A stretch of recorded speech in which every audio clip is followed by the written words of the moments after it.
दुनिया भर के सैन्य ठिकाने जापान से लेकर जर्मनी तक, विश्व के 15% देशों पर बम गिराना, सेना पर बाकी सभी देशों से ज्यादा खर्च करना।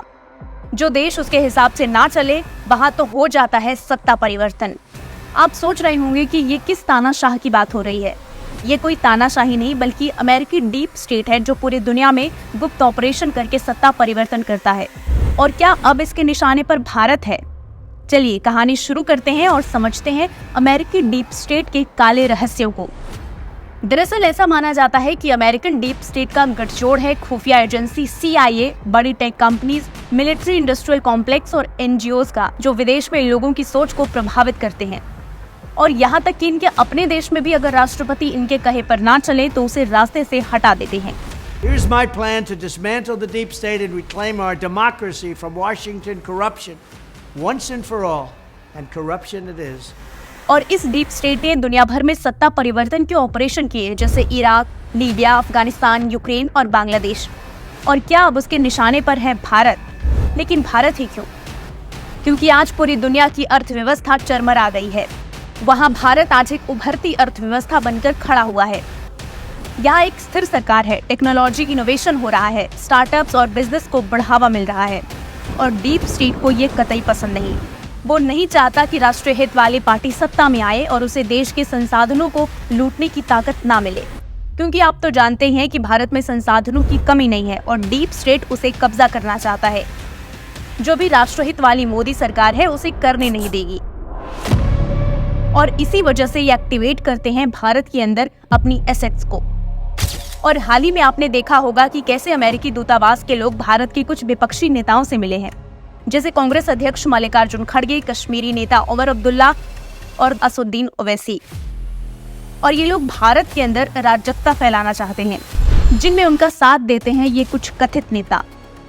हम कास्ट सेंसस की बात कर रहे हैं, डरो मत। सबसे बड़ा भाग दलित, आदिवासी और पिछड़ा है। जाति जनगणना सामाजिक न्याय का रास्ता है। जाति जनगणना सबका साथ सबका विकास का रास्ता है। और जाति जनगणना से समाज जुड़ेगा, समाज बटेगा नहीं। चुनिंदा न्यूज मीडिया इकोसिस्टम और NGO और उनसे जुड़े लोग सभी किशोरों से संबंधित ऑर्गेनाइजेशन से फंडिंग लेने के बारे में सबूत सामने आ गए हैं। यानी कि इन्हें डीप स्टेट से फंडिंग मिलती है, इसीलिए उनकी तरह भारत विरोधी भाषा बोलते हैं। और इस पूरे इकोसिस्टम का काम होता है देश में चल रहे विकास परियोजनाओं पर गुमराह करना और अच्छे कामों को बुरा बताकर आम लोगों को इन परियोजनाओं के खिलाफ भड़काना। लेकिन अमेरिका इतना शक्तिशाली कैसे बना? आज दुनिया के किसी भी कोने में सैन्य ऑपरेशन कर सकता है, लेकिन उसकी आलोचना कोई भी मीडिया नहीं कर सकता। इसके पीछे भी माना जाता है डीप स्टेट का ही पावर है। दरअसल द्वितीय विश्व युद्ध के बाद दो महाशक्तियां उभरी, अमेरिका और सोवियत संघ। 1990 में सोवियत संघ के टूटने के बाद अमेरिका दुनिया की एकमात्र महाशक्ति बन गया। ऐसा कहना गलत नहीं होगा कि अमेरिकी डीप स्टेट ने हर जगह अपने हितों को बचाने के लिए या चालाकी से आगे करने के लिए लोगों की जिंदगियां तबाह की। और इसका जीता जागता उदाहरण है यूक्रेन। जी हाँ, आज भी वो यूक्रेन को अपनी कठपुतली बनाकर रूस के खिलाफ खड़ा कर रहा है। आप सोच रहे होंगे कि यूक्रेन एक यूरोपीय देश है तो वहाँ अमेरिकी डीप स्टेट से क्या लेना देना? लेना देना है। अमेरिका एक तो रूस की ताकत के सामने यूक्रेन के कंधे पर गोली लगाकर लड़ सकता है, और दूसरा कि अमेरिका की बड़ी बड़ी मिलिट्री कंपनी को इसमें अपना गोला बारूद और सैन्य उपकरण बेचकर काफी फायदा है। आपको बता दें कि यूक्रेन की स्वतंत्रता एक भ्रम है, हकीकत में वो डीप स्टेट के मोहरे से ज्यादा कुछ नहीं। अफगानिस्तान में तालिबान का उदय, इराक और लीबिया में अराजकता और भुखमरी, इन सबको युद्ध में धकेला लोकतंत्र लाने की दुहाई देकर। लेकिन इन सबका क्या नतीजा रहा? आज भी ये देश खस्ता हाल में है। लेकिन क्या किसी ने ये सवाल पूछा कि इनकी ये हालत किसने की? क्योंकि डीप स्टेट सब छुपा लेता है, मीडिया उसके कंट्रोल में है। और अब डीप स्टेट ने अपना रुख मोड़ा है पाकिस्तान की ओर। दरअसल विशेषज्ञ की माने तो पाकिस्तान में मिला है दुनिया का चौथा सबसे बड़ा तेल भंडार, और इस पर कब्जा करने के लिए डीप स्टेट पाकिस्तान में अशांति और अराजकता फैलाना शुरू कर दिया है। पर्यावरण और जलवायु पर ढोंग। अमेरिका को सभी प्रदूषण इंडेक्स में अच्छी रैंकिंग मिलती है, क्योंकि ये सारी रैंकिंग एजेंसीज को फंडिंग डीप स्टेट से ही मिलती है।